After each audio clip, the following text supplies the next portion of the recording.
got some people joining, so I will just say hi there, Duncan. I'll just say a very warm welcome to those coming in. Great to see you all here today. And yeah, welcome to the Power of the Serve, or the Power of the Serve 2.0, as we're calling it, which is the topic we'll be discussing today. So yeah, we'll get started soon, but I'll just give people a few minutes to join. And if you'd like to, hi Jeanette, lovely to see you. If you'd like to take a opportunity just to say hi in the chat box, and feel free to say where you're joining us from today, whether that's another country or the brand, business, venue, bar that you represent. We'd love to hear from you. So yeah, nice to see some familiar faces and names popping up already.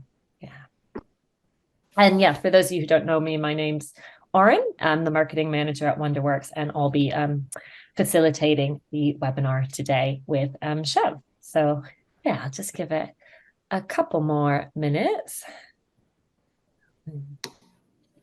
Put that in the chat box.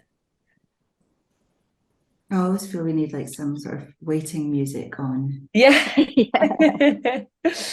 Lift music, yeah. Yeah. Jeanette. Hi, Jeanette. Yeah, Jeanette is a very good friend of ours at WonderWorks. So lovely to see you. Lovely to see you here today. That's great. Yeah, and yeah.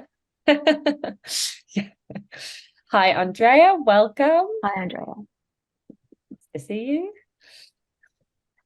And I will say as well, just before we get started, to the audience joining us, that we will have some opportunities for questions and Q&A as well. So I'll explain that when we get going in the next couple minutes or so. So, great. Hi, Matt from Everleaf, welcome. Ryan from William Grant & Sons, welcome as well. And Lucas from Spain, Hendrix BA, welcome. Great to have you guys here. Hi, Maddie. Nice to see you. Hi, Onal. I hope I'm pronouncing that right. Welcome. It's like a who's who from the industry at the moment. It's yeah. Like everybody that's listening. I don't know if you need us to teach you anything. You guys have got it pretty sorted. So.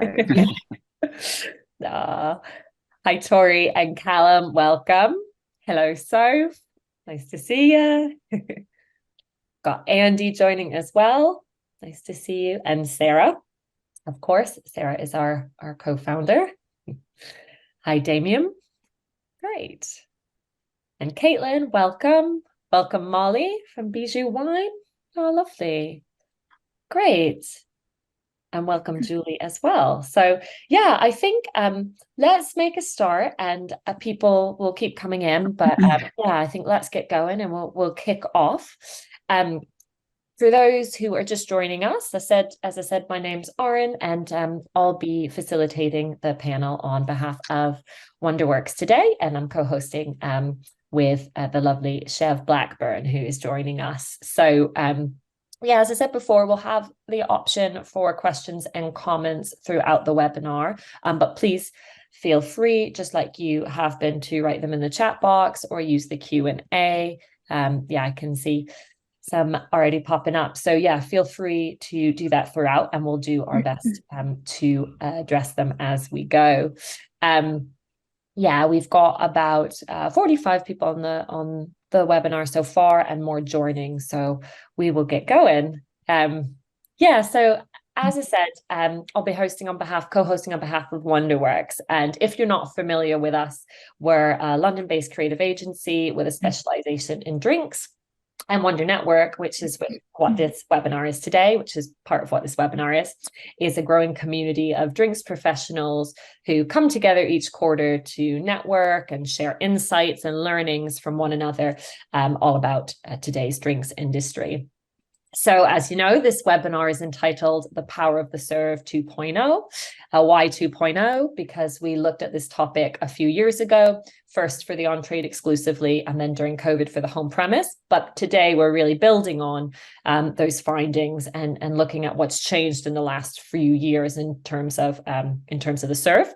and also taking a bit more of a wider approach, looking at omni-channel approach, whether that's for the on-trade, off-trade, digital, e-commerce, or experiential, for example. So yeah, and for us as a creative agency specializing in drinks, this really matters to us firsthand because we've seen brands use everything from education, advocacy, trial and sampling, consumer insights, to really try and master the execution of a winning serve and implement a successful serve strategy.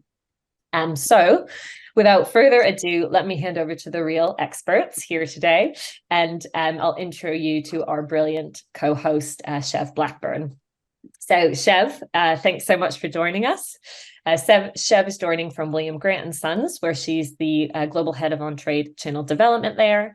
She has a huge wealth of experience in the industry with over 20 plus years working in drinks and really driving impactful programs and campaigns for brands. So we're delighted to have her here with us today. And throughout her career, she has also really embraced a variety of roles. So everything kind of from operations to advocacy to customer marketing, and most recently commercial as well. So yeah, she's incredibly dedicated and passionate industry professional, and it's her expertise and really a strong belief in the power of the serve, which brings her here today. So thank you so much for joining, Chev. And now I'll happily hand over to you to kick us off. Thank you. What a nice introduction. I'm blushing a little bit from that. Super kind. So the power of the serve, like what a topic. It's quite a statement for sure. But I guess what that means to each of us will differ depending on our experience in the trade. So, you know, if you're an operator, it might be how you stand out against your competition. If you're a bartender, it might be what makes you famous. If you're a brand, it might be what catapults you to the consumer masses. I'm really excited to be hosting this panel with some very experienced and esteemed members. I'm amazed that we've been able to get all these guys, so great that we've got your time. Over the next hour and a half, we're going to talk about the impact of the serve from our own perspective. So hopefully at the end, you'll have some helpful tips and considerations on what makes a drink successful and how to apply it to your brand or as a drink creator. So we're just going to jump in with a bit of an introduction from each of their members. So passing it around the group, starting with Claire first on, you know, your name, a little bit of an introduction, and a couple of words on what the power of the serve means to you personally. So ladies first. Thank you, Chev. Hi everyone, I'm Claire Warner. I suppose industry veteran. I don't know how to describe somebody who's just been around forever. But yes, I've been in the industry for 25 years, much like Chev. Started as a bartender, then went into LVMH, Belvedere for 15 years, and then most recently created the sister brand to Seedlit, which was Acorn, and have been consulting for the last year. For me, the power of the serve, you know, it's quite simply for me, like it's the tasty, tangible connection between the brand and the consumer, and that's, I think, where the power lies. Nice, nicely said. Raf? Oh, hi everyone, my name is Raf. I'm the UK brand ambassador for the House of Suntory, and yeah, I've been in the industry for a few years now. I previously, before this job, I was running venues like the Barclay Hotel, so the Blue Bar and the Barclay Bar there. Worked at venues like 69 Cobra Crew, Hackerson, Pachinoise, who very much like in the industry, like panelists. In terms of the power, for me, it is a powerful tool, really, for brands, bartenders, bars itself as well, to tell their story. It's a way to tell the story. What do you want to say? What do you want to, give to people? Cut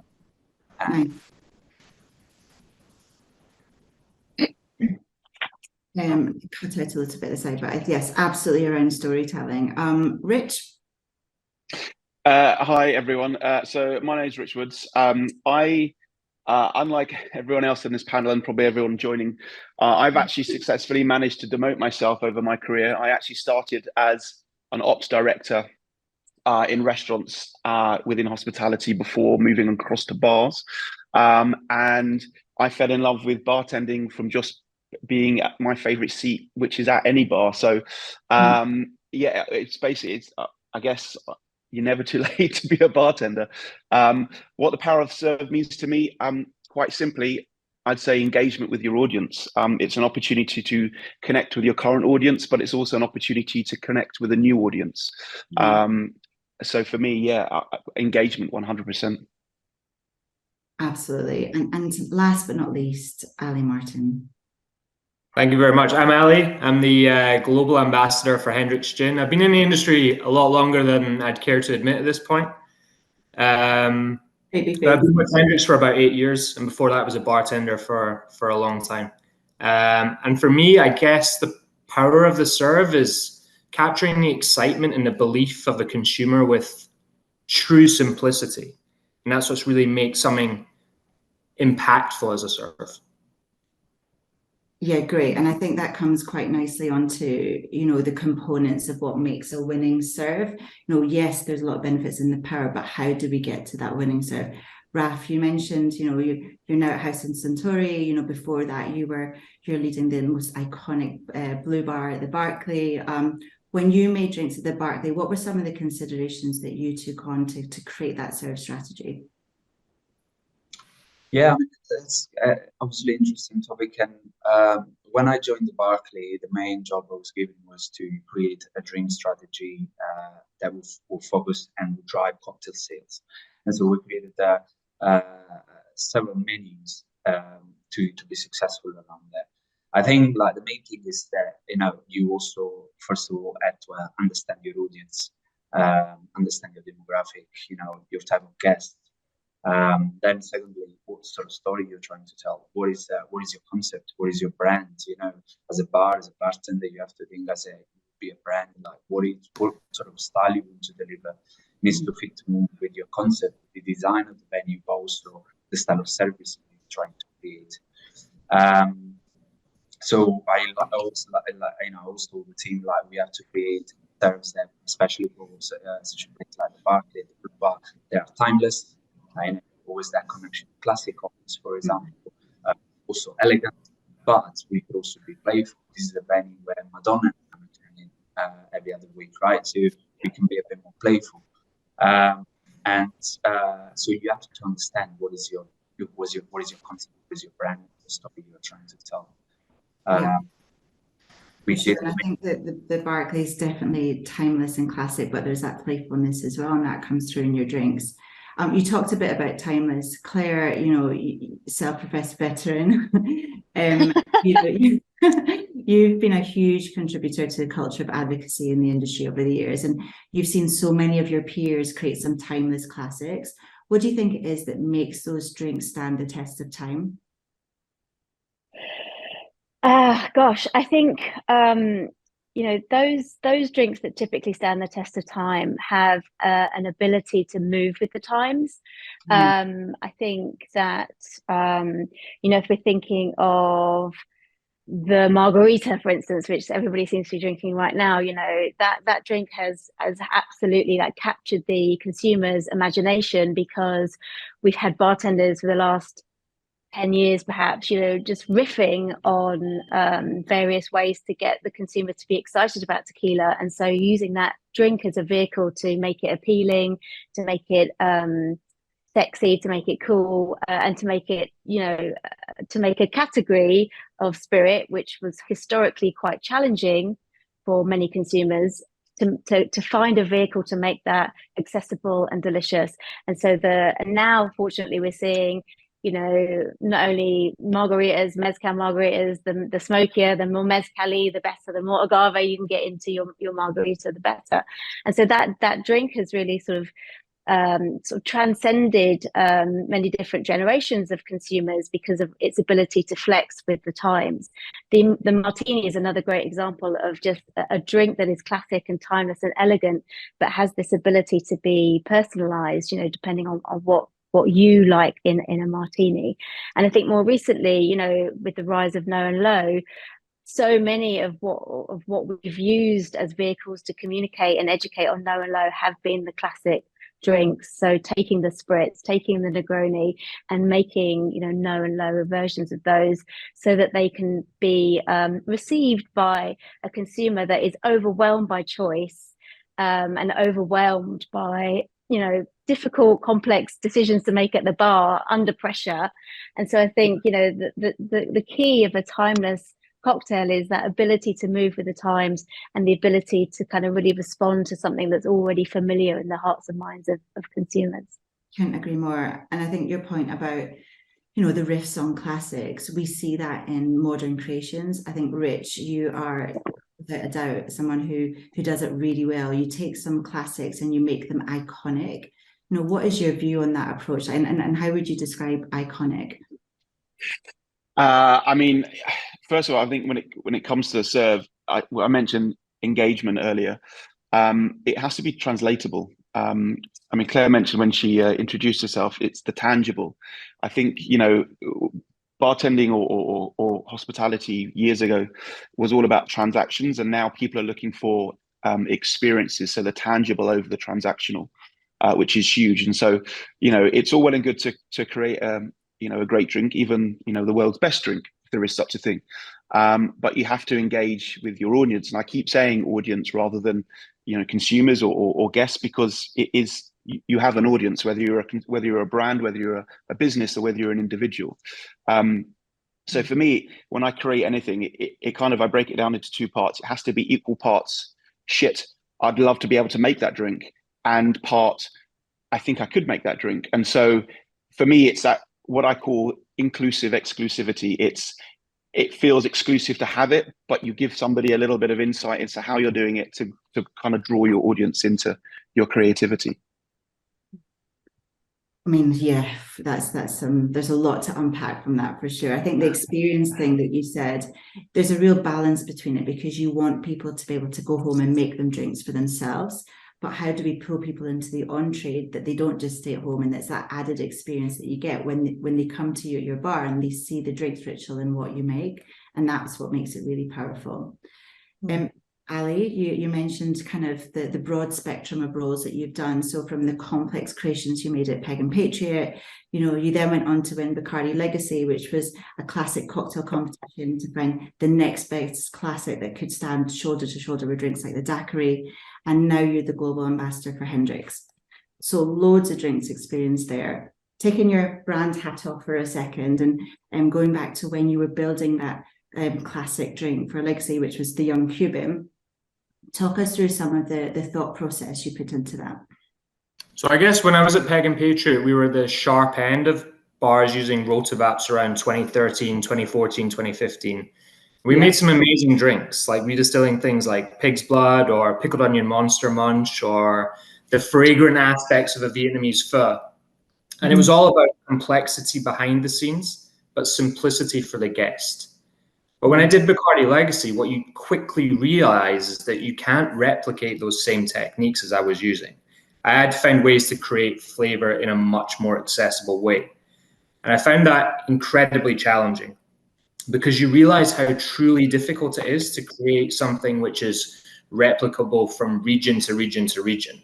So I created a drink which used Bacardi, easy enough to find, lemon, again, easy to find, sherry, dill, and orgeat.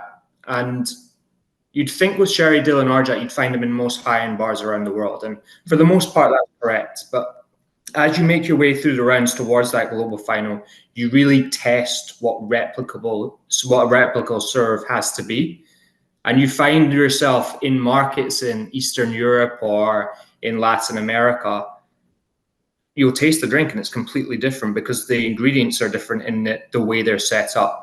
So when you're creating serves as a brand, you have to really put this kind of corner shop mentality on the way you create drinks. And that's what the best Bacardi Legacy drinks will do. The guy who won the final the year I did it used a little bit of white wine, an olive, and some citrus. And that was it. Pure simplicity. You can find that in any bar in the world. So that's the beauty of that competition, is that it challenges bartenders in a way which takes them out of the complexity of their day-to-day at the very top end. And I don't know if you can see, but we've got your Young Cuban up on screen, Ali, for the audience, just to see what. Blast from the past, that one. It was for those who like dill and like sours, it was a very tasty drink. Loved it. I think that just jump in on that, because I think Ali makes a really great point just about, you know, that tension that we hold on both sides of the bartender and their ability to create something unique and engaging and exciting, and that's true to that bar and that place and that bartender, and then the challenge of the brand to make that globally something accessible and something that we want to encourage consumers to make at home. And, you know, the further challenge for a brand to make something distinctive, right? So how do you make something distinctive with ingredients that you find, to quote you, Ali, in a corner shop, you know, which I love that idea of like fully accessible ingredients. You know, my brand is distributed everywhere. So what is it about the serve that makes that distinctive? And how can I make that distinctive serve something exciting for the consumer to make at home, but bartenders to still resonate with at their bars? I mean, that is the sort of like, you know, the challenge, I think, both bar and brand side. You know, how do we put the consumer at the heart of what we're doing, but still create something that's aspirational and exciting, and maybe wins us awards if we're a bartender? I mean, you've nailed it there. I think it is such a challenge for brands to get. You know, brands are savvy to the importance of serve strategy. You know, every brand I've ever worked on is a serve strategy, and then tried to go after a perfect serve. You know, what is that simple replicable drink that is still distinctive? And we'll come on to distinctivity in a bit. You know, there's countless meetings that I sat in where we tried to replicate what Hendrick's have got, you know, and I think arguably Hendrick's is the envy of many of their competitors because it has that distinctivity and it's simple to make. Ali, let's talk about the origins of it a little bit. You know, where did it come from, and why do you think it really works? Kind of building on some of the points that Claire mentioned. So I assume most people in the room know, but I'll tell you anyway because it's my job to tell everyone as much as I can. The perfect serve for Hendrick's is a Hendrick's Gin Tonic with a slice of cucumber. And it started off because we wanted to differentiate ourselves with the rest of the gin industry. So this is back 2000, 2001, 2002. And we were these plucky young upstarts fighting off these big, well-established brands from the 1800s who we respected, but we wanted to attract this new group of drinkers who maybe hadn't got involved with gin before. I say it like I was there, but I was actually probably in school. But it obviously caught on. And during the gin boom of recent years, like we ended up with gins, we kind of created almost a problem for the bar industry as a whole, where gins were asking for their gin and tonic to be served with 4 or 5, 6 different garnishes in there as well. But I think we kind of got away with it because firstly, we were early to market with that. But also because we were super consistent with our messaging across the board. And a lot of bars already had cucumbers, or they had kitchens attached to them which did, or cucumbers are incredibly low cost and they were going in other cocktails on their menu, so it kind of made sense. But I think the main reason that it caught on, and it's something I kind of feel really, really strongly about, is because consumers liked it. Like they would see those drinks going across the room and it felt new and it felt fresh and it felt exciting, and it resulted in that sort of mojito effect when they saw it appear out on a tray of drinks and they'd be like, that looks fresh, that looks inviting, that looks tasty, I want to have some. And that's the reason bars still do it. It's because of that consumer drive and that consumer passion for the serve, and it's something drinkers expect now when they go into a bar, and that's kind of critical for any successful perfect serve, is that consumers expect it themselves and they ask for it themselves. Yeah, for sure. And you're, like you said, you kind of created a bit of a monster with it because we've seen so many gin brands try to go after that unicorn serve, and it's got ridiculous, from blowtorched rosemary and peppercorns, and you know, you don't want a fruit salad in your drink at the end of the day, and sometimes it's gone a bit far. Raf, from a brand side as well, is perfect serve something that your brands are considering? Is there any challenges that you're facing in kind of creating those? Yeah, I don't think there is any brand that doesn't look around, you know, after a perfect serve, especially when you look at white spirits. And yeah, it's something that we constantly work on, especially for our Haku and Roku. You know, we always look at accessible, replicable, but also relatable ingredients, right? When we look at those perfect serve. For us, you know, the House of Suntory is a Japanese spirit brand, and we always say that we are there to represent the nature and spirit of Japan. So every serve that we create is gotta have that cultural relevance. You know, for us, it's all about the Japanese nature, seasonality, the type of glassware we use for our perfect serve, the type of ice, you know, clear ice, for example, and also flavor profile that highlights our product. So, you know, there's a great example is our tonic. You know, we know that gin and tonic, it's on trend. It's still like, you know, probably the most consumed drink in a planet. And we went down the route of garnishing our Roku tonic with ginger, because again, it brings that you know, Asian twist to it. It elevates the serve, and it is something different. It is accessible, not as accessible as cucumber. We are aware, but it does help to tell our story, because again, we want to be seen as a, you know, brand that embraces the nature and spirit of Japan.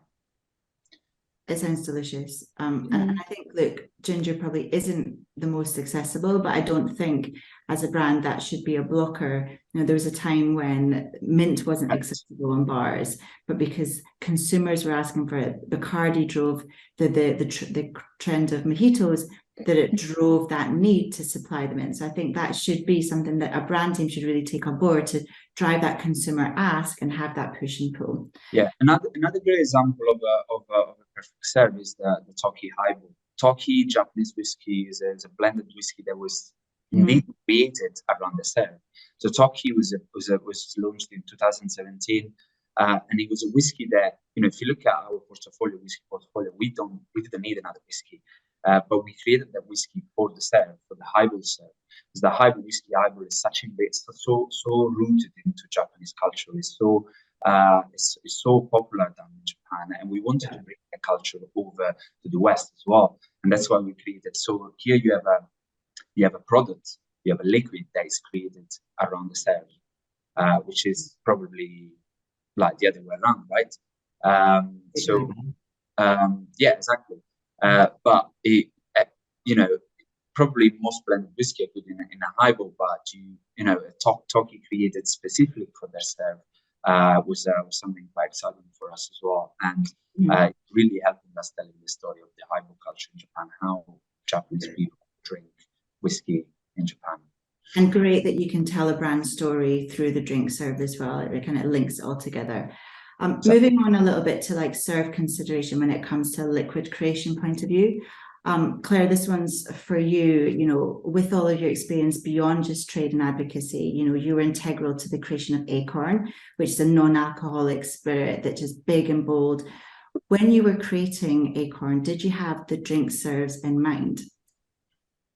Not one, but more. I think, and this speaks probably to my inexperience at the time, I think we were more excited about the possibility of all of the aperitivo style drinks that we could make in combination with the seedlip portfolio. So really looking at the 3 seedlip expressions plus the 3 Acorn expressions, and then thinking about, you know, the canon of classic drinks that we could then create with those 2 brands.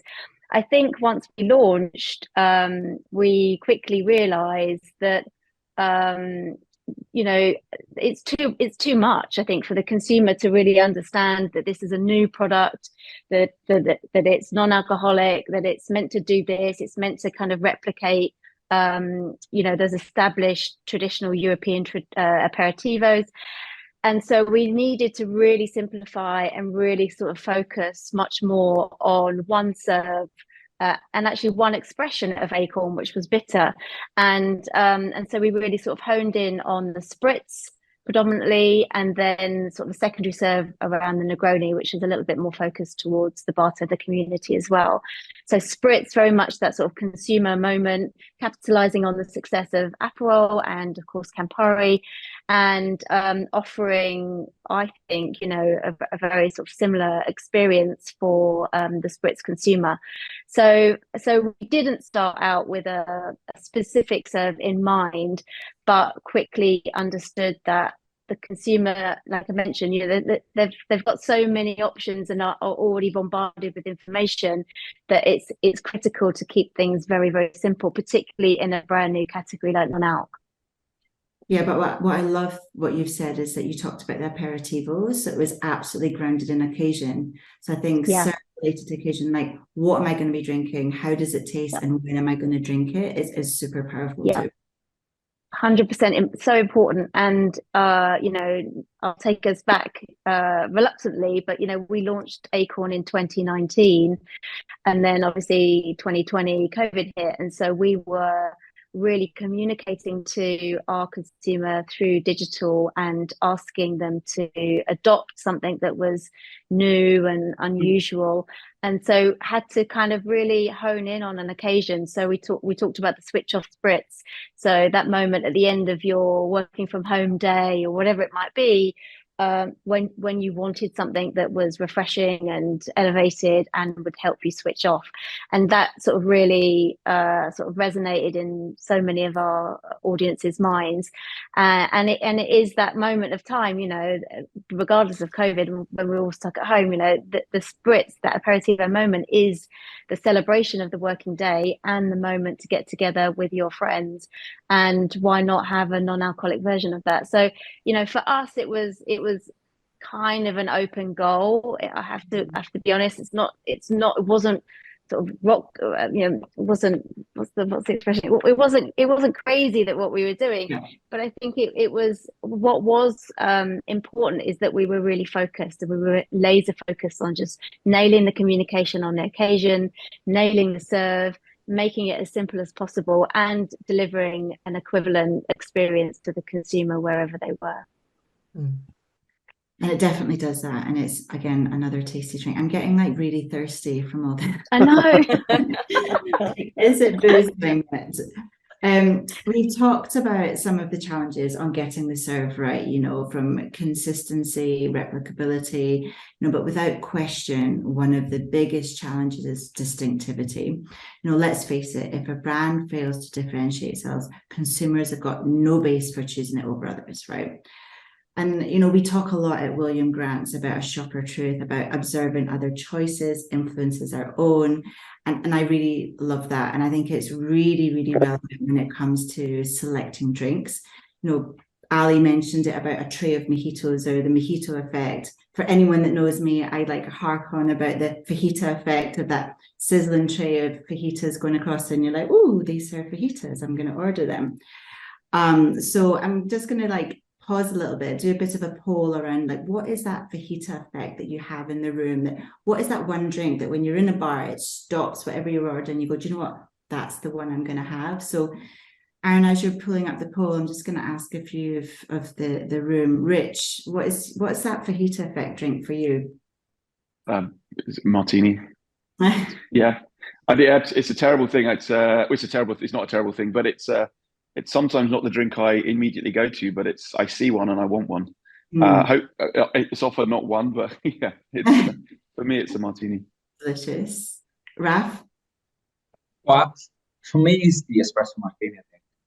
There's always a point in the night when you're in the bar and you look at one and you go like, oh, it's my guilty pleasure sort of thing, right? It's that drink that I see it coming across the room and I go, many people will agree with you on that one. Ali, what about you? For me, it's a pint of Guinness all the way. Once I see it across the room, I'm anyone's. Yeah. Can I get a Guinness on the side of my martini? Then I'm in. Claire, what about you? Margarita, actually. Now, yeah, spicy, however it comes, people. But if I see a margarita, that's it. I want one. Yeah. Aaron, have you launched the poll? Yeah, so we've got a lot of people writing in spicy marg or a margarita. That's come up a couple of times. Someone else has said a creamy pint of Guinness, and someone else also said espresso martini or martini. or anything pink or anything tropical. Yeah, I could definitely relate to the tropical effect. Bloody Mary, strawberry daiquiri, pickleback. But yeah, it seems to be that's quite a niche one. Yeah, and look, I think I love how some people are calling out colors and visuals and like the creaminess of the drink. Certainly a creamy, silky espresso martini that goes out, you know, if the drink looks great, people want it. If they see other people ordering it too, they want it too. It kind of comes back to that idea of social proofing or herd mentality.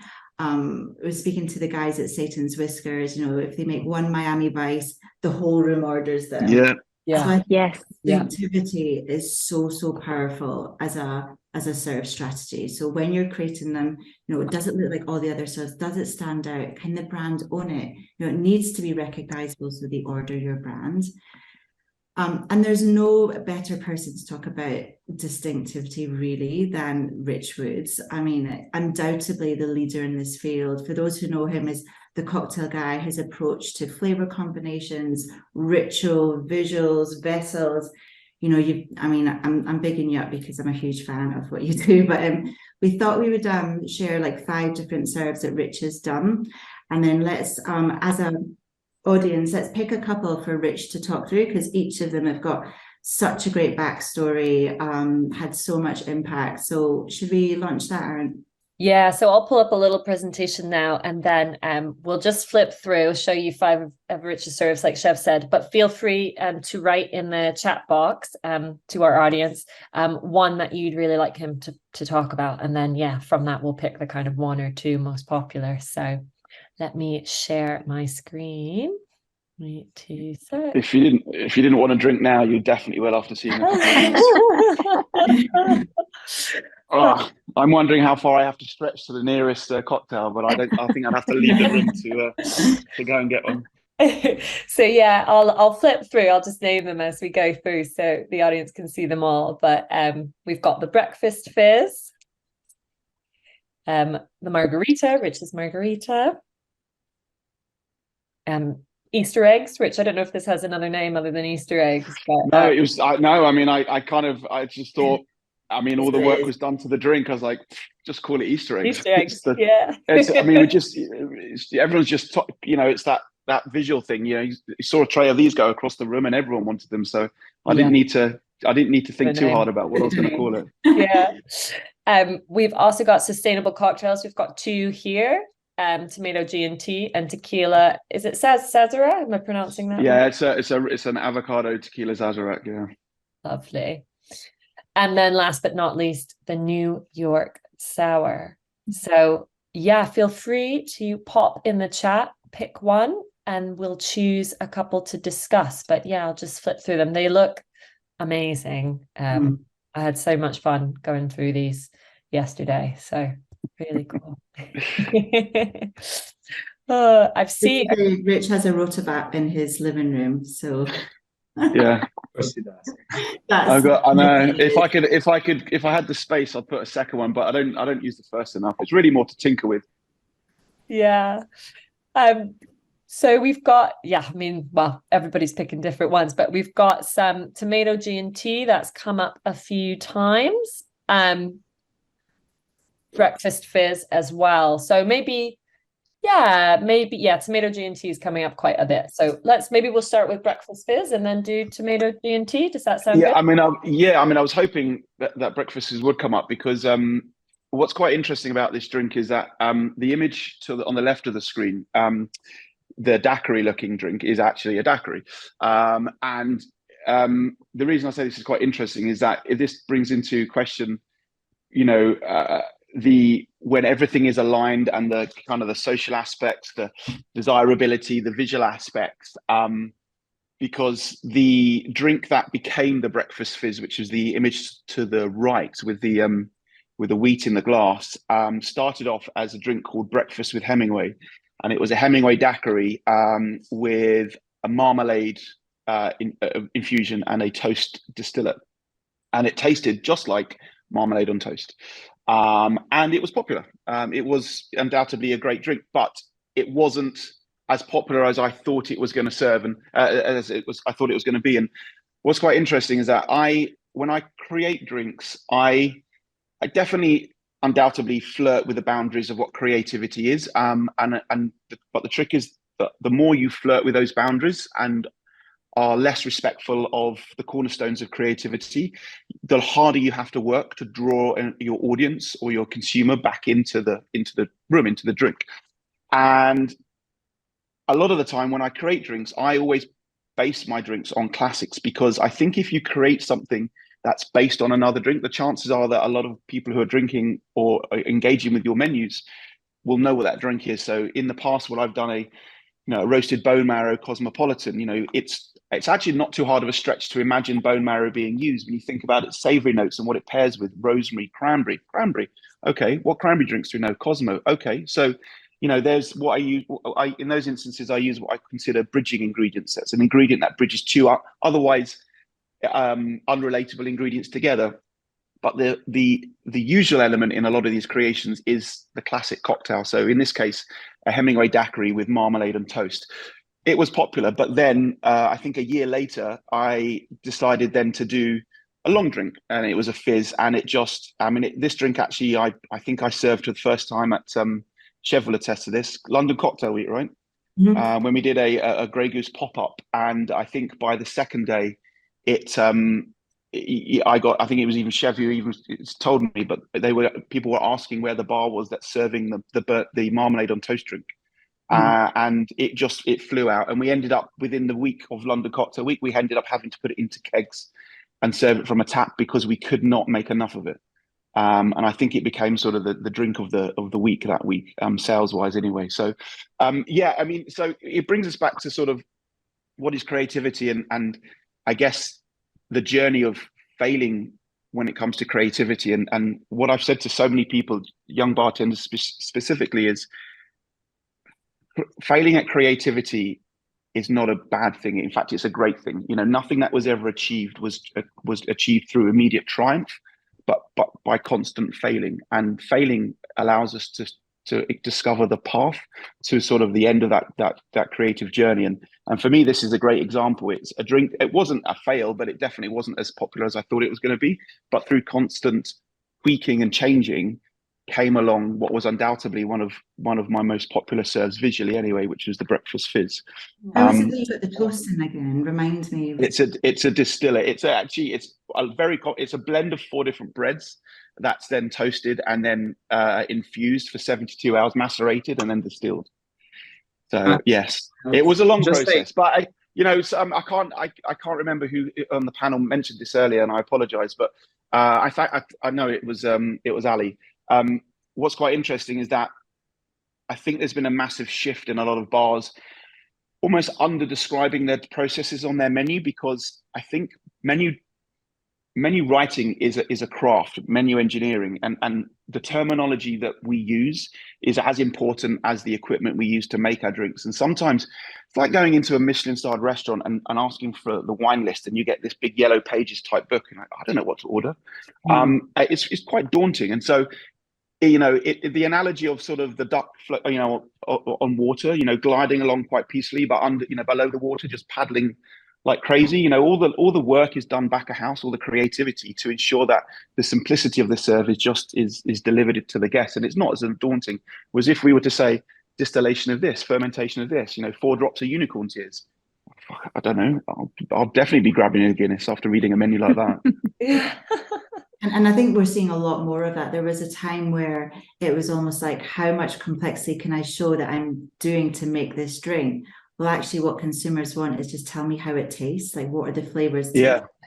And what are the flavors that are appealing, or what are the classics that I recognize so I know what it's coming, and really demystify that, because cocktails can be a bit intimidating for some. I think this was certainly. It goes back to engineering again. It's I've always found some of my most successful menus are ones where I've actually written 3 descriptive words that summarize the profile of that cocktail, and then even doing something as basic as putting a glass icon next to that drink, because it could be quite as simple as most people don't fancy straight up cocktails, even if they're shaken. Most people quite fancy a long, refreshing drink. And I think putting an icon next to that drink name and saying it's a long drink or long, refreshing, tastes like marmalade on toast, job done. It's, it's again, it's all about menu engineering. Can I just say how, just to highlight how powerful those serves can be? This drink actually inspired one of the drink we had on our first menu at Barclay, which was called Bread is Gold. It's basically toasted bread infused rum with champagne. Love it. Yeah, I don't think I ever told you this, but yeah, so there you go. No, brilliant. I mean, ironically, this just as a side note, this particular drink has actually now been trademarked, and the recipe has been sold to a brand. So to use. Yeah, that just goes to show you the journey, the evolution of and the importance. You nail everything, brands want to buy it, and I mean, whether you call it a cop out or not, but we're in business, and so that the breakfast fizz recipe was actually sold to a brand.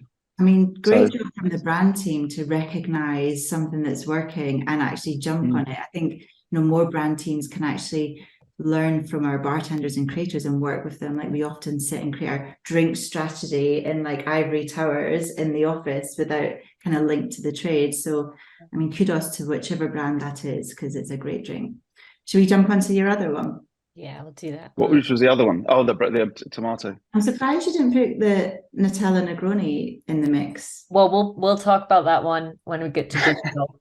But yeah, we'll pull that one up. I think it's strong there. That's the winner. So both those drinks are ironically, these are quite old drinks. So back in, I think this was 2013, 2014. This is at Duck and Waffle. I actually did a menu called Urban Foraging versus Urban Decay. And the menu actually was probably, as a menu concept, probably received the greatest amount of PR. Just because I think it's very on topic. This was at the time where sustainability was becoming huge, especially in the bar scene, had already been big in restaurants.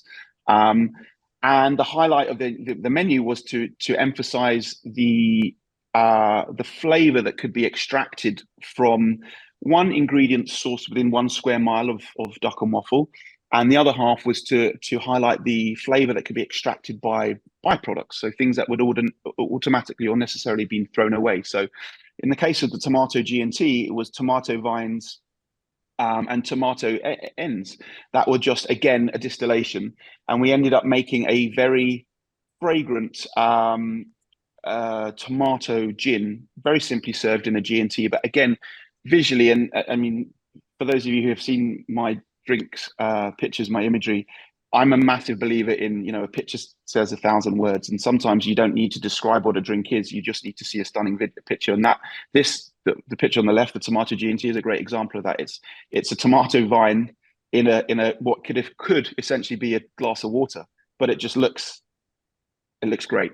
And so that was one side of it, and it was a tomato vine gin that ended up, because it was so popular, ended up being a concentrate, a distillation that then got added to a gin and served long as a gin and tonic.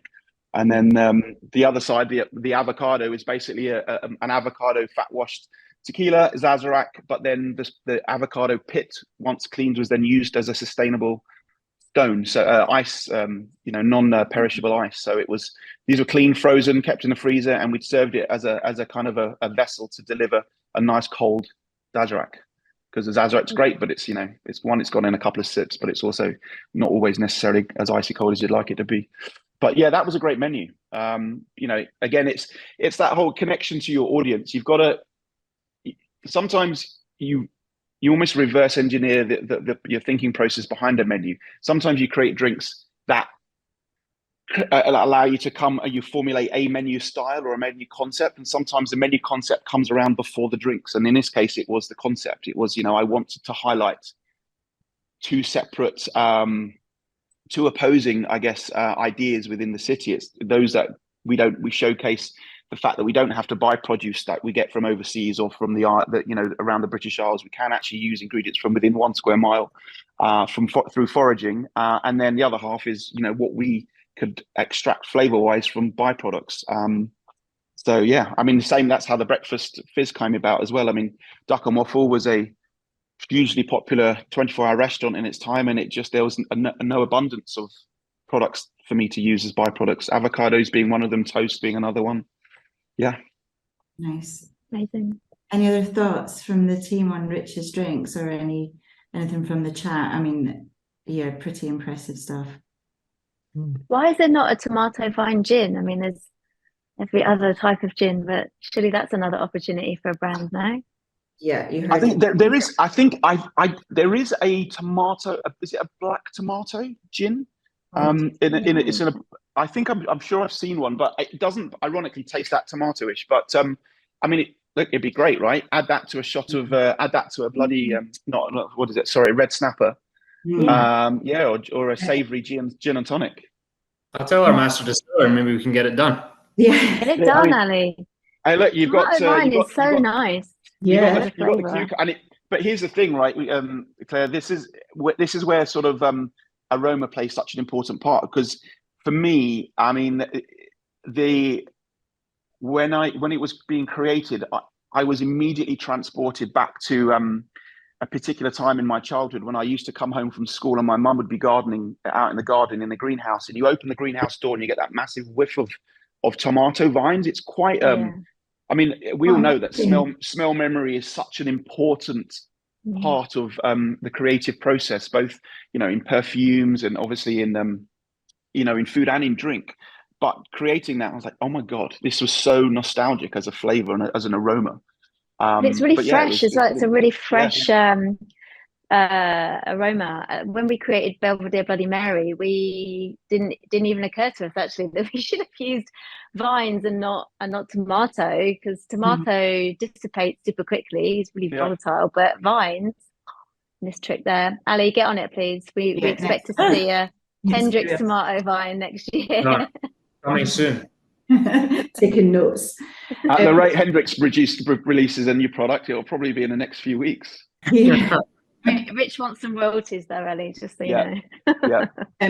Rich, you touched on some of the benefits. I mean, God, you trademarked your drink. I mean, cha-ching, that's amazing.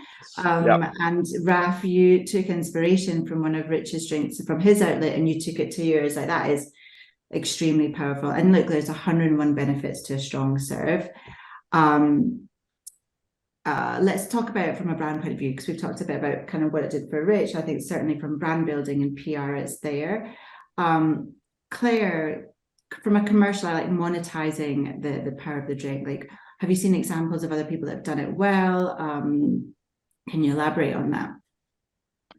Yeah, I mean, gosh, just thinking actually to when Rich was talking about a brand that's purchased what was it? The toast, is it the toast? The breakfast fizz, the breakfast, and then sort of the foresight, I suppose, and the bravery of a brand to purchase something like that, because that's super niche, right? And so I think often when we're creating things on the side of the bar, or even from a brand perspective, we are in love with our creation, but don't always necessarily link it to what a consumer might be excited by when they're doing their weekly shop. But one example which I think is just fantastic is the Mirror Margarita by Hatcher and Emma and Dino, and just what a smart idea, but also just really sort of puts a spotlight on how far the consumer is getting, right? It's that the consumer is now becoming, and I don't mean to sound patronizing, because I recognize this does a bit, but we've got such an amazing discerning consumer now that are looking for these exciting, distinctive serves when they're in Sainsbury's, which is now where Mirror Margarita is listed, which is fantastic.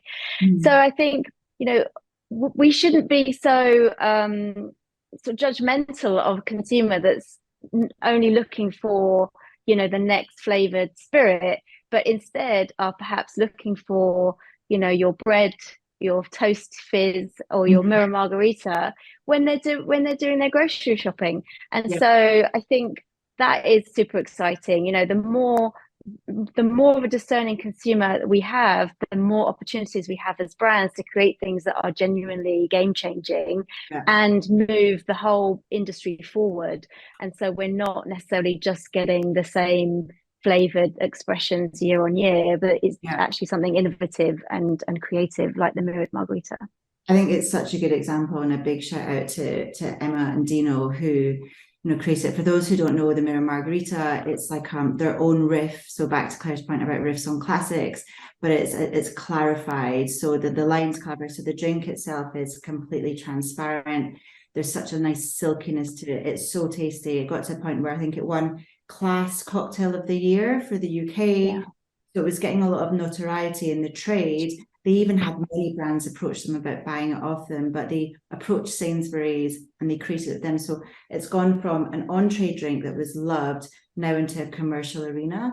And again, it's still kind of quite unique. It's not just a regular margarita. They've harnessed the popularity of the drink, but they pushed boundaries with the way that it's created. And they don't tell the consumers that it's using a rotabap and it's clarified. It's just a really tasty drink. And it's really nice success stories of taking it from the on to the off trade.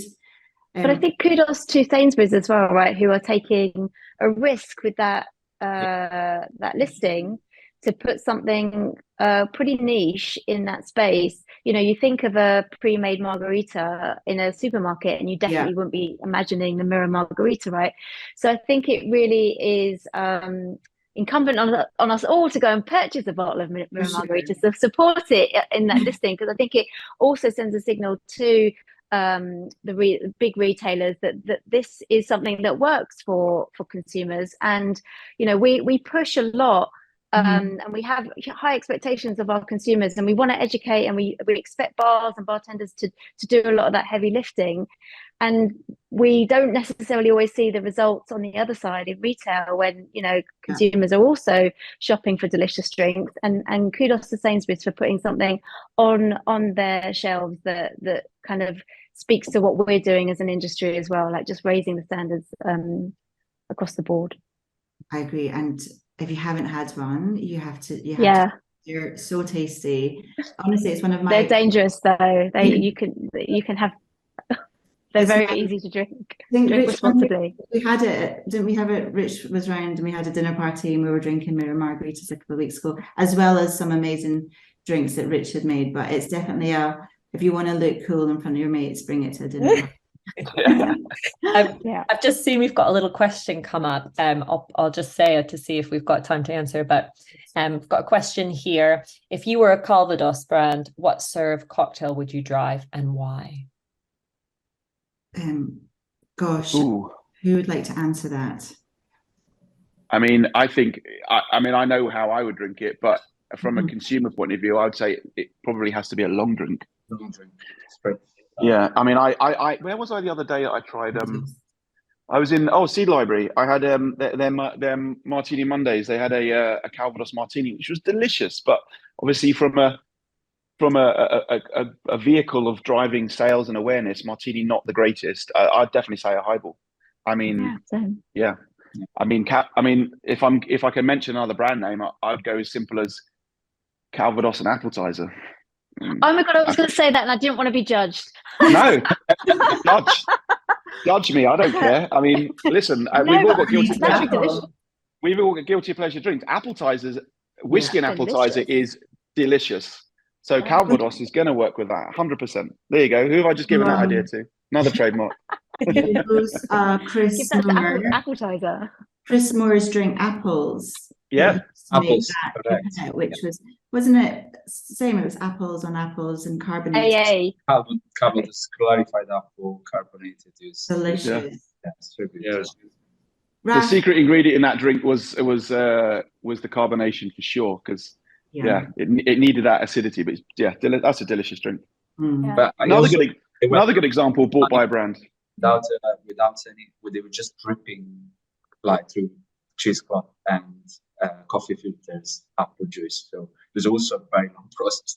Yeah, It's a long process, for sure. But it's now been bought by Sassy, no? Has it?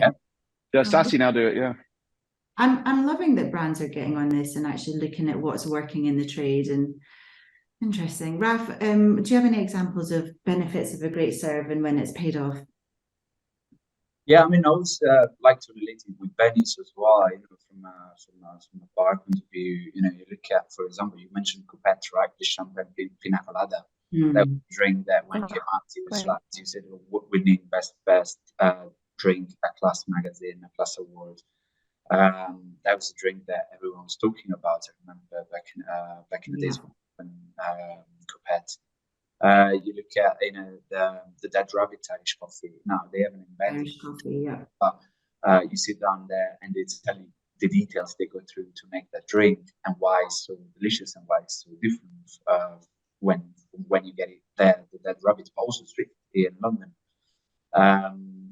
And then you look at Termini Negronis, like what they've done with their Negronis and the bottle drinks as well. There are so many examples out there, and it's great that and again, to reiterate, that it's great that some brands are recognizing it because they are powerful, aren't they? Yeah, I think what you've really kind of detailed is how signature serves can be a big part of the bar's personality and what they become famous for. And definitely, you think of some bars and you instantly think of the serve, and that is the one serve you go. If I go to Swift, I'll order a Scorpino. Is the first thing I'll order. Ali, from a brand point of view, I mean, look, we do a ton of work around the benefits of a great serve. Can you share some examples from Hendrix of some of the learnings? Yeah, of course. I mean, like from a Hendrix perspective, we've done a lot of work behind the scenes to try and learn what kind of serves will resonate with consumers. And like going back to Rich's point he made around the tall drink and refreshing drinks, we know that spirit mixers are going to equate to about 60% of drinks consumed inside a bar, which is a lot. And we also know that about 45% of consumers will buy a drink again if it's served correctly and deliciously the first time. So it really goes to show that like a perfect serve in a bar, no matter what kind of serve that is, can have this force multiplier on the success of a brand within the on-trade. And it can be the driving force behind any brand which is trying to make its way with bartenders and equally with consumers. For sure. And I think that's massively important about, some of those stats that you shared. You're like, I mean, it's not rocket science. You will get more frequency. If you make a delicious drink, you're going to order another one. I think the other things is occasion. I think going back to like the acorn example, telling people how to drink it and when to drink it is a huge benefit to the right serve. And certainly more sales. This is a really powerful one. I know that Hendrix did a case study in the UK where they gave training and support, and the customers that had that perfect serve support saw an increase in 27% increase in sales. So really tangible. If you get the serve right, people believe in it, you engage the bartenders, it will grow your business. So yeah, good to know. So how do we make the serve successful? We're going to put a little poll on there. So just to pause for a second. So here's a question for like the brand teams and the managers and the BAs amongst the group on, when building a winning serve strategy by brand, what are some of the key ingredients? Yeah, so hopefully you can all see that, but feel free to, for the audience, just to click which one you think it is, or if you think it's multiple. I think for this one you can accept a few, and I'll give it a minute or two for answers to come in.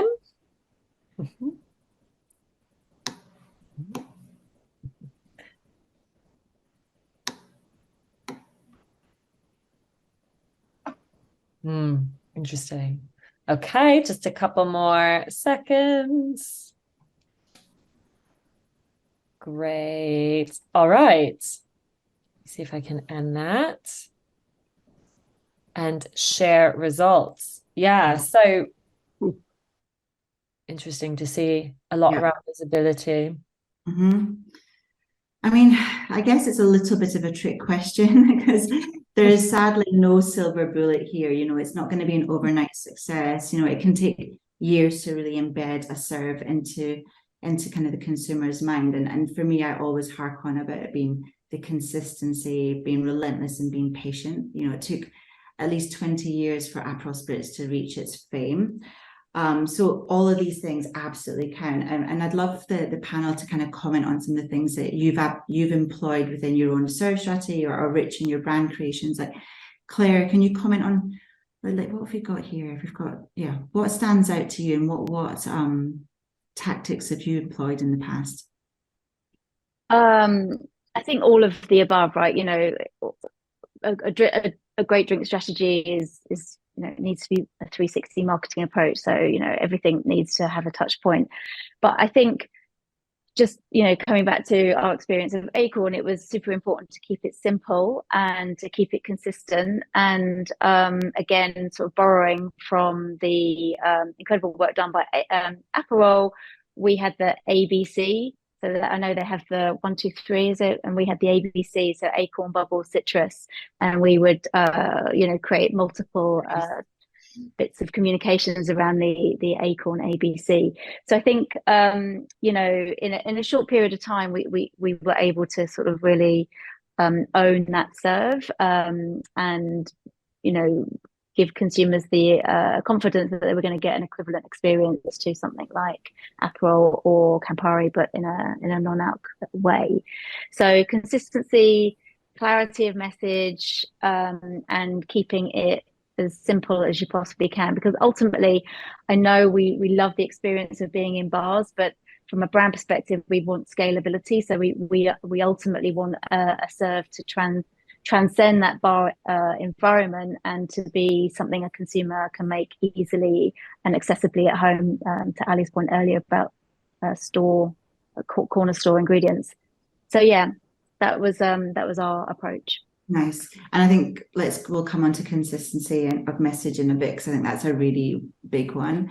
Raf, we have advocacy on there, you know, coming from a brand ambassador point of view. How important is advocacy to helping build that and embedding that winning serve strategy? Yes, you know, I think that I said at the start, like it's all about telling story, right, of your brand. So as advocates, as a brand advocates, we are storytellers, and it does help. It does help a lot. It does help because then it drives visibility, it drives awareness, but it also gives the consumers and the operators confidence, because if they are able to tell the story themselves, then they're able to pass it on to consumers, and then consumers also feel confident because they know something about the product they didn't know before. So yeah. It's you know, it's a bit of everything. Like therefore, it is a tricky one because it's not just one; it's pretty much all of them, right? You have to build the drink strategy needs to be built around so many factors, and focus is one of those for sure. For sure. Ali, do you want to build on that from your side as well? Yeah, for me, it's like the role is to engage consumers at every stage of the marketing funnel. That's how you truly going to embed a serve over time.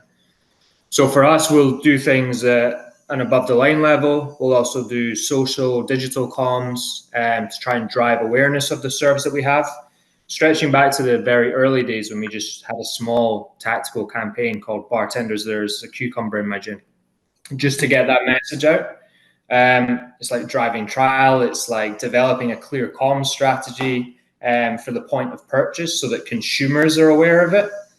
And if you back all that up with bartender engagement and education, not just for the top end, but all stages of their career path in different ways through different techniques, I think that's what's really going to embed it. Because having that perfect serve strategy is critical for growing a brand over the long term. I guess we've noticed that fewer consumers are aware of cucumber serve than we thought. So we're having now to be pretty single-minded about the way we go about it.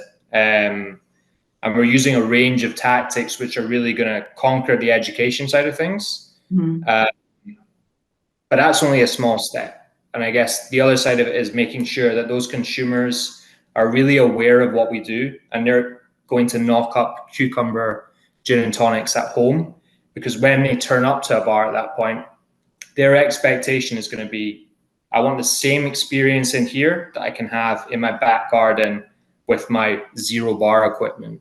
And so bringing that to life across the whole marketing funnel, and like there's some colleagues of mine on this call who'll be shocked that I'm talking about a marketing funnel. He was listening. But yeah, it's vital. And that's how we're going to get those new bartenders coming through and those new consumers who maybe aren't as aware of us as we hope. And what a great lesson for brand marketeers who are on the call, maybe just around like, this stuff takes a long time. We would have all thought that everybody in the world must be aware of the Hendrix and cucumber syrup, but long term really does mean long term, and it means we might be not. I'm not bored of the cucumber, Ali, don't worry, but we might be thinking, this is a simple serve, this is boring. Do we need to freshen it up? Does it need to be courgette this year and not cucumber? No, because tomato, right? Tomato. There's still a huge audience that are either coming into your aging into being a consumer of your brand, or perhaps a lapsed consumer and are wanting to find a new way to re-engage. So there's always an opportunity to no matter where the brand is in its life cycle, to again re-engage or re-talk about the perfect serve. Yeah, to achieve consistency, it requires time, right? So you need to give time to predict. Marketeers get so much quicker bored. They get bored quicker than consumers get bored quicker. That's for sure. Yeah. Rich, I'm going to come on to you in a second to talk a bit about more social and digital. But I kind of want to stay on this a little bit because there's a lot in there that Claire and Ali have talked about when it comes on serve communication. You've mentioned the full funnel, which is how we get an omni-channel approach to it, and I think that's really key, right? And we are definitely seeing in the off-trade them talk serve more, because post-COVID, consumers are more engaged to make more complex or interesting drinks at home. Like they want to do it, and so our off-trade retailers are recognizing that, and making sure that we're again consistent. Our messaging is always on serve. Our imagery has always got the serve in there. I think beer does it really, really well. If you look at Guinness, Corona, and Stella, they're very consistent with their assets. And I'm loving like some of the work that Contro are doing just now, for example. They're being really single-minded with their approach to owning the margarita. So we're seeing a lot more brands developing a clearer serve communication. One thing that is kind of really step changing is how we show up on e-com as well. So you only have to look at some of the brand pages on Amazon to see how they're really switching from just storytelling on brand to delivering really strong drink comms. So Chambord does it amazingly with the French martini. Grey Goose do it. Patron have even created a pantry. So if you go into their recipes and hover over, it shows all the ingredients that you need. And so it's a very slick way of kind of filling your basket without much faff or searching. So loads of considerations when it comes to omni-channel. And certainly that kind of segues quite nicely onto digital and social. How do we make sure that we're getting that reach and scale? Because social and digital is a growing channel that can have just as much influence as our outlets as well. So should we jump onto another poll, Aaron? Yeah, I think we'll probably just do one because I'm a bit wary of time. But we can do the one around TikTok maybe, just for a bit of fun. Yeah, let me pull that up. All right. Yeah. So we're doing a bit of research for this, looking at kind of the different platforms and some of the drinks that have taken off.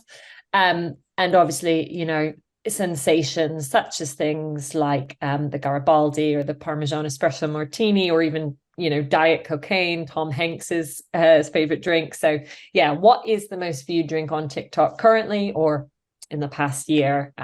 Internal Shower, Diet Cocaine, Dirty Shirley, or Dalgona coffee. And some of these, I had to Google what one. I did not know what Internal Shower was. Not rude. Yeah. You feel too old now. Right. So feel free to vote. Give it a few more minutes. Can see some coming in, and then I'll share the results shortly. Okay. Great. All right, there we go. Right, so yeah, most people said diet cocaine, which makes sense because it got a lot of press attention when Tom Hanks talked about that. But it was actually, still is, Dalgona coffee, the really creamy coffee, with 749 million TikTok views, according to the FT this past March. So yeah, incredible to see kind of what some of those channels can actually do for drinks, which I'm sure we're going to talk a little bit more about now. So yeah. For me it was I don't know if we'll go in there, but for me it was the Spagliato with Prosecco in it. The amount of people that started drinking Spagliato. Spagliatos have Prosecco. You don't need to say that, but everyone would say that when they went to the bar. It's really funny. So yeah, like having like that social influence is growing. And I think, how do brands and bartenders alike create that buzz around the drinks that they create? Rich, I know it's something that you've been working on a bit recently to kind of really increase your social presence, and you've been creating some videos around your serves. Do you want to talk a little bit about that? Yeah, I was going to have a sip of coffee. Yeah, I mean, like it's digital is massively important. You know, I think I've said this to you before, Chev. It's that whole analogy of, you know, old saying of if a tree fell in the woods but nobody saw it happen, did it really happen? You know, social media is the modern day version of this. It's a tool like nothing else. It's the ability for a bartender to share his creations, but also engage with an audience. It's the ability to post up recipes or drinks as a catalog of recipes. So, you know, if there's, I've been in instances before where I've overheard two bartenders argue over who created a particular drink first, and they've used their social media backstories to be able to kind of track when they created something, when they posted something. You know, back when I was at you know, college and whatnot, I remember, you know, in drama and dance, it was not that I did dance, by the way, but in dance classes, that, you know, the dancers were told to post videos of their dances to themselves and not to open the envelope, so they had proof essentially of their creation or their you know, their moves. So, you know, it's the ability to reach, as I said, an audience. And if you nail everything, not just from the creativity, but also the visual aspect, you know, you're on your way to a winning formula. But you know, I'd add to that, it's the persistence. You have to be, you know, unfortunately, with so many social media platforms now, every one of them is trying to be the leader. Algorithms are changing all the time. And you have to be aware of it, and you have to be on it. I mean, on it. It's a full-time job. Yeah. And it's daunting as well. And also linked to that now, I think, because maybe the algorithm changed, we're getting a lot of like really disgusting things that like are just created for you know, the clicks, right? So yeah, it's a lot of it's clickbait. Yeah, you have to cut through some really gross food recipes and drink recipes to get to the delicious stuff, right? So even harder. Do you want to share?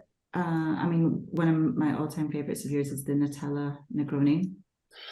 So this is actually quite an interesting. So I sent you a couple of images, and two of the images I sent was essentially, this is a drink that the images are taken over a period of I think maybe 3 years. So this was a drink that I brought out as a special. It came out in Easter for 3 years in a row, and basically it started off its life as a regular. This is a great example of a drink that it's the relatable aspect, because one, it was on trend. Negronis were kind of on the rise, and you were starting to see Negronis not just in high-end cocktail bars, but also in, you know, all bar ones. I mean, you know, when were you able to go into a pub and see a blackboard on the bar and saying cocktails of the month, margarita, Negroni? I mean, it's insane to see what people are drinking now in just your regular boozers. So one, it was on the rise. Two, it was tangible, it was relatable because people understood what Nutella was.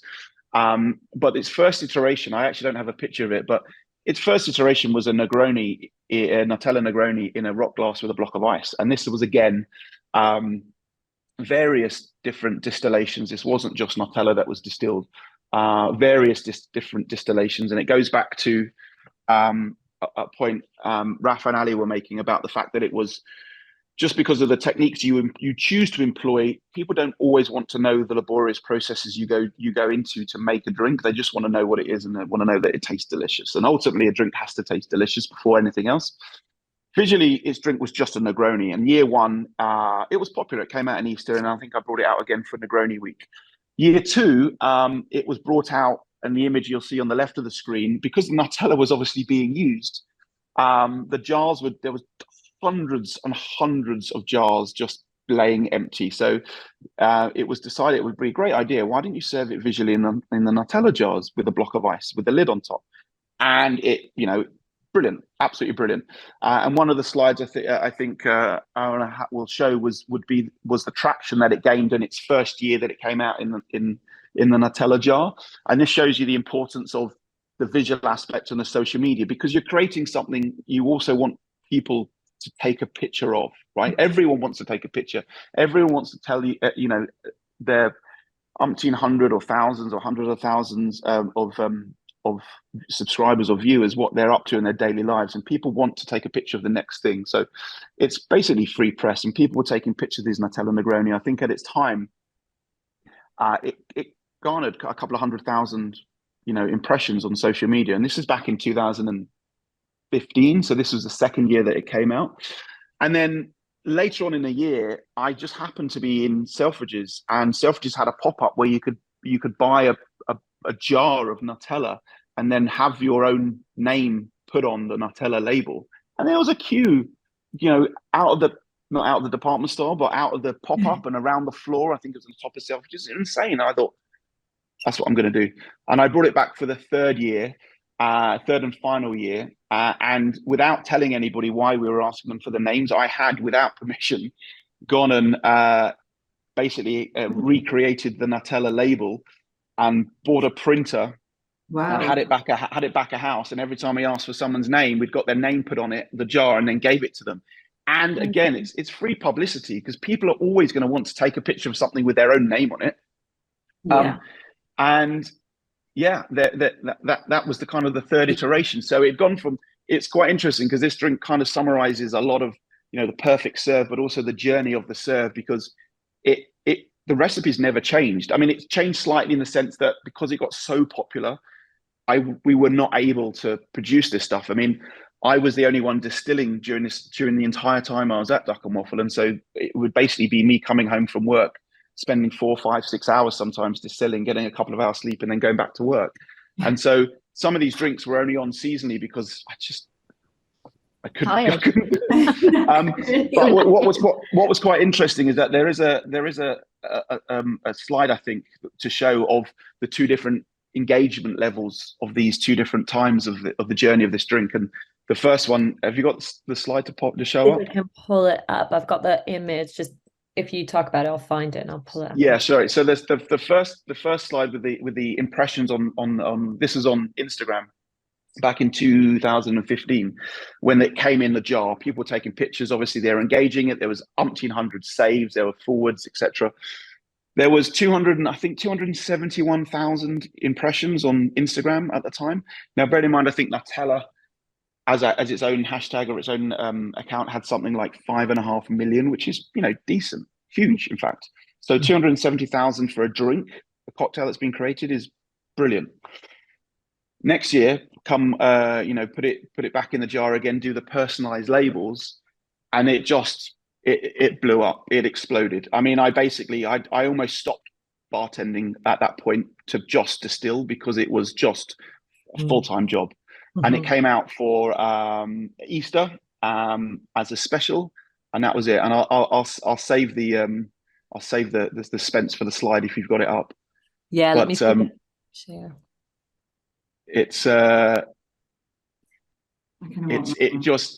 So there you go. Second one down. Whoa. That's millions. That 325 million different hashtags Did Nutella not come to you and say, "Can we do something with you?" I mean, that's yeah. If I was Yeah. It was an issue when it was 271,000, and then it became a can we have it? when it was obviously 325 million, because as you can see, their engagement went up, I think, a couple of thousand, from the 5,900,000 to 500,993. And then obviously Nutella Negroni had gone from 271,000 to 325 million. So yeah, as a kind of a proof of, if you nail all of the aspects of what we're talking about, which is the perfect serve, not just obviously the creating a great and delicious drink, but it's also the engagement, the social aspect, the digital. You nail all of those cornerstones and you're onto essentially a winning formula. And that was, we talk about the visuality of a drink, and you want to create something. We talked about, a poll of what is your fajita drink. It's that if you create something that looks visually stunning, you see it walking around on a tray or in a bar, it's great. I mean, I've actually brought this as a bit of a prop, but last year I did a Christmas special, which was a Terry's chocolate orange Negroni. As you can tell, I like a Negroni. This is the vessel here. I don't know if you can see it. I'm going to put it up to the camera. Yeah, amazing. So Richard's chocolate orange Negroni. So this was the Christmas one I did last year, but again, visually, without the box, it looks just like a Negroni. It goes in the box, and it was a box that was designed specifically for a glass. This went out on trays, and everyone wanted one. Rich, you need to have a pop-up so we can all come and have all of the drinks. Yeah. Watch your space. There might actually be one coming. Brilliant. I think we're coming close to the end. So, I mean, I think I was going to put it to the panel of more examples, but I think you just blew it out of the park. So we'll stop at that. We'll quit while we're ahead. Is there any other questions from the floor? That while they're coming through, is there anything else from the panel that you want to add in as well about, what you've taken from the session, like how you would summarize it? If you have anything from the question. I think we do have one final poll question, which might be a nice way just to summarize it, which I'll launch that now. And that is, I'll put that. Yeah. So I think after every. Oh my. Oh, you're right there. I've just seen a comment. That's good. But yeah, I think after everything we've discussed today, it'd be really great to hear, following this, what you guys, the audience, what do you think makes a winning serve? Well, there you go. I think I have people type in, but yeah, I think it would be nice to see, off the back of this, everything we've discussed, what really stood out for people, and what kind of people overall think does it. So yeah, see the answers coming in, and I'll give it just another second or two. All right. Interesting. Okay. All right. Great. Can everyone see those results there? Mm-hmm. Yeah. So it looks like overall people are saying accessibility, replicability, but then of course, as Chev, I'm sure you'll conclude with. Yeah, and look, we're not trying to trick you this time. And I think definitely all of these factor, you might upweight some of them more depending on your brand position or where you are in your life stage, but all of the above is absolutely a consideration. These things take time, they take effort, and they take consistency, like I said, but as you could have seen from some of the discussions, if you get it done right, it will really pay off. But I just want to say thank you to our very smart, inspiring, amazing panel that we've had today. It's been really nice. It's nice to do these sessions, and it's not just me on my own.